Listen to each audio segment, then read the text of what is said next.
নমস্কার বন্ধুরা, আশা করি সবাই ভালো আছেন। তো বন্ধুরা, এখন আমি যে বিষয়টা নিয়ে কথা বলবো সেটা হচ্ছে সৌভিক কুণ্ডু পরিচালিত এবং জিৎ এবং রুক্মিণী অভিনীত ছবি বুমেরাং। তো সেই ছবিটার ফুল মুভি রিভিউ করতে চলেছি। তো তার আগে প্রত্যেকটা বন্ধুকে অনুরোধ করবো, যদি চ্যানেলটা নতুন হয়ে থাকেন অবশ্যই চ্যানেলটি সাবস্ক্রাইব করে নেবেন, আর যদি ভিডিওটি পছন্দ হয় অবশ্যই ভিডিওতে একটা লাইক কমেন্ট শেয়ার করবেন। তো প্রথমেই আমি বুমেরাং ছবিটা রিভিউ করার আগে একটাই কথা বলবো, যারা যারা বলছিলেন এই ছবিটা তেরি বাতমে এসে উলঝা যায় ছবিটা থেকে কপি, তাদেরকে অবশ্যই বলবো ছবিটা গিয়ে একবার দেখে আসুন, তারপরে গিয়ে উল্টো পাল্টা বকবেন ভিডিওর মধ্যে এসে।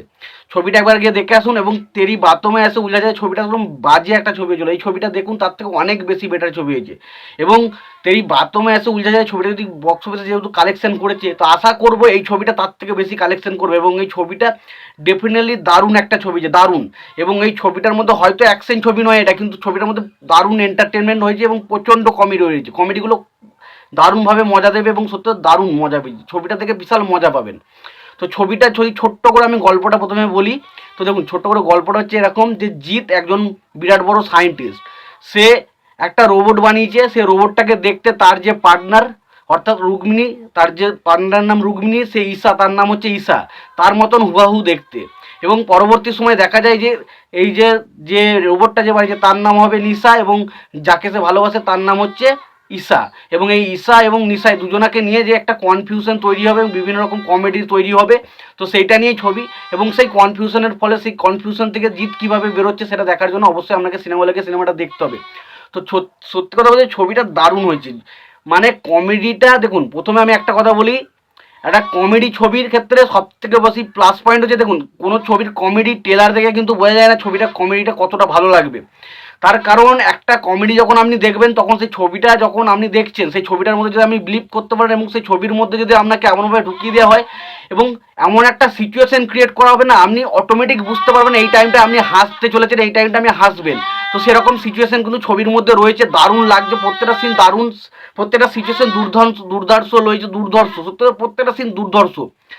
এবং সত্য তো কমেডিটা জাস্ট ব্যাপক লেগেছে, ব্যাপক। প্রত্যেকটা সিনে আপনি হাসবেন এবং কমেডিগুলোকে যেভাবে পাঞ্চ করা হয়েছে, যেমন একটা সিম্পল কমেডি বেশ কিছু রয়েছে, যেটা একটা ছবির মধ্যে যে ধরনের কমেডি থাকে সেগুলো রয়েছে, তার পাশাপাশি বেশ কিছু অ্যাডাল্ট কমেডি রয়েছে যেগুলো কিন্তু একটা প্রাপ্তবয়স্ক মানুষদের কিন্তু বেশ ইন্টারেস্টিং দেবে। এবং তার পাশাপাশি বেশ কিছু পলিটিক্যাল অ্যাঙ্গেলেরও কিন্তু কমেডি রয়েছে, সেটা যদি আপনি পলিটিক্যাল বিষয়টা বোঝেন তাহলে অবশ্যই আপনি কিন্তু বুঝতে পারবেন, প্রচণ্ড পরিমাণে হাসবেন। এবং এখানে সত্যি কথা বলা হচ্ছিল না, এই ছবির যে মেন প্লট লাইন হচ্ছে কমেডি, সেটা দারুণভাবে জমেছে। প্রত্যেকটা জায়গায় আপনার হাসি পাবে এবং অনেক দিন বাদ বাংলাতে এত সুন্দর একটা কমেডি ছবি দিলাম যেখানে জাস্ট মন খুলে হাসা যাবে, মন খুলে হাসা, দুর্ধর্ষ।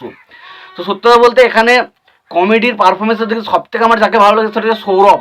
সৌরভ ভাই যে কোনো জায়গায় তার যে কটা সিন ছিল সে কটা কমেডি তো দুর্ধর্ষ করে, তারপরে তার পাশাপাশি যে জায়গাগুলো তার এমনি দাঁড়িয়ে ছিল তার চোখ মুখের এক্সপ্রেশনগুলো দেখবেন হাসি পেয়ে যাবে। এবং তার পাশাপাশি অম্বরীশ বা বাকি খরাজ মুখার্জি যারা রয়েছে প্রত্যেকে কিন্তু কমেডিতে দুর্ধর্ষ, কমেডির কাজ খুব ভালো হয়েছে। এবং তার পাশাপাশি জিতও খুব ভালো কমেডি করে, জিতও কিন্তু ছবিটা মানে ওভারঅল দেখতে গেলে ছবির মধ্যে যারা যারা কাস্টিং কমেডিটা খুব ভালো করেছে। এবং তার পাশাপাশি দেখুন কমেডিটা শুধু করলেই হবে না, কমেডির পাশাপাশি আপনি যে গল্পটা বলছেন সেই গল্পটার মধ্যে মানুষকে বিশ্বাস করাতে হবে। সেই গল্পটা যে ড্রামাটা সৃষ্টি করবে সেই ড্রামাটা যেন মানুষের বিশ্বাস হয়, সেইটার প্রতি মানুষের ইনভলভ হয়, তবে কিন্তু আপনার সেই কমেডিটা যখন তার মধ্যে একটা সিচুয়েশন তৈরি করবে অটোমেটিক মানুষ হাসবে। তো সেই জিনিসটা কিন্তু ছবির মধ্যে হয়, দারুণভাবে সেটা তুলে ধরা দারুণ লাগে। সত্যি খুব ভালো, খুব ভালো কমেডিটা খুব ভালো। এবং তার পাশে ড্রামাটা যে ড্রামাটা তৈরি করেছে সেটা খুব ভালো। এবং আমরা একটা সিন দেখে বুঝতেই পারি, যেখানে একটা সিন যেখানে রয়েছে যেখানে আর কি রুক্মিণীর সাথে আর কি মানে জিতের একটা জায়গায় একটু মানে মত পার্থক্য হবে, একটু কষ্ট মানে সেই অনুভবটা আমার পাই। তো দ্বিতীয় গানটা যেহেতু রয়েছে, তো সেই গানটার মধ্যে আমরা বুঝতে পেরেছিলাম সেখানে একটা সিন থাকতে চলেছে। তো সেই রকম সিন রয়েছে। এবং তার পাশাপাশি একটা মেন সিন হচ্ছে এই ছবিতে কিন্তু দেবের এমন একটা জিনিস দেখানো হয়েছে যেটা সত্যি বলতে দেবের যারা ফ্যান রয়েছে তারা খুব খুশি হবে। এবং সত্যি দেবকে এখানে পার্সোনালি দেখানো হয়নি, তবে দেবের কিছু জিনিস এখানে দেখানো হয়েছে যেটা দেখে আপনি খুব খুশি হবেন। দেবের একটা এমন একটা জিনিস দেবকে নিয়ে দেখানো হয়েছে যেটা দেখে আপনি খুব খুশি হবেন। তো সত্যি দেবকে দারুণভাবে ট্রিবিউট দেওয়া হচ্ছে, খুব ভালো একটা দিক। এবং তার পাশাপাশি এখানে ড্রামাটা খুব ভালো ছিল এবং তার পাশাপাশি এখানে কমেডিটা খুবই ভালো। সত্যি প্রথম সবচেয়ে প্লাস পয়েন্ট হচ্ছে ছবিটা হচ্ছে মেন মূল অস্ত্র হচ্ছে কমেডি। এবং এই ছবিটা কমেডিটা এত মজা লাগে যার আপনাকে মজা দিয়ে দেবে, পুরো মজার একটা ছবি হয়েছে ছবিটা। তো সত্যি বলতে তাছাড়া বাকিদের যারা ক্যারেক্টারগুলো ছিল প্রত্যেকের কাজ ভালো। তো সত্যি বলতে ওভারঅল আমি যদি ছবিটার কথা বলি, ছবিটা বেশ দারুণ এন্টারটেনমেন্ট একটা ছবি। এবং এই ছবিটা যদি ধর আপনি যদি হাসতে চান, একটু মজা পেতে চান, সিনেমা হলে গিয়ে একটু খুশি হতে চান, তাহলে অবশ্যই সিনেমা হলে গিয়ে দেখুন।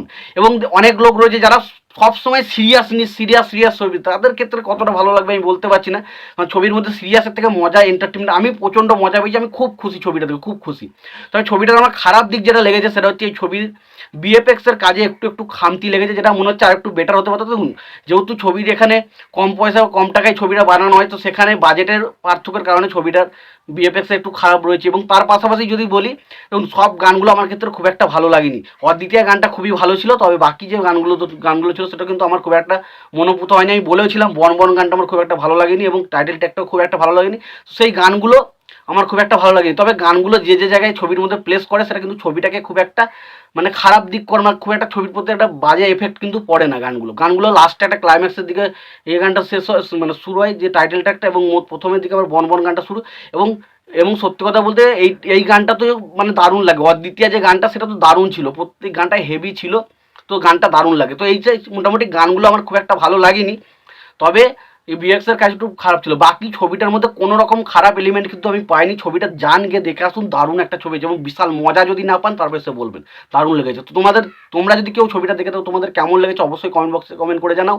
আর যদি ভিডিওটি পছন্দ হয় অবশ্যই লাইক কমেন্ট শেয়ার করে দিও। চ্যানেলটা নতুন থাকলে অবশ্যই চ্যানেলটি সাবস্ক্রাইব করে দিয়ে পাশে বেল আইকনটা অবশ্যই প্রেস করে দাও। ভালো থেকো, সুস্থ থেকো, দেখা হচ্ছে পরের ভিডিওতে।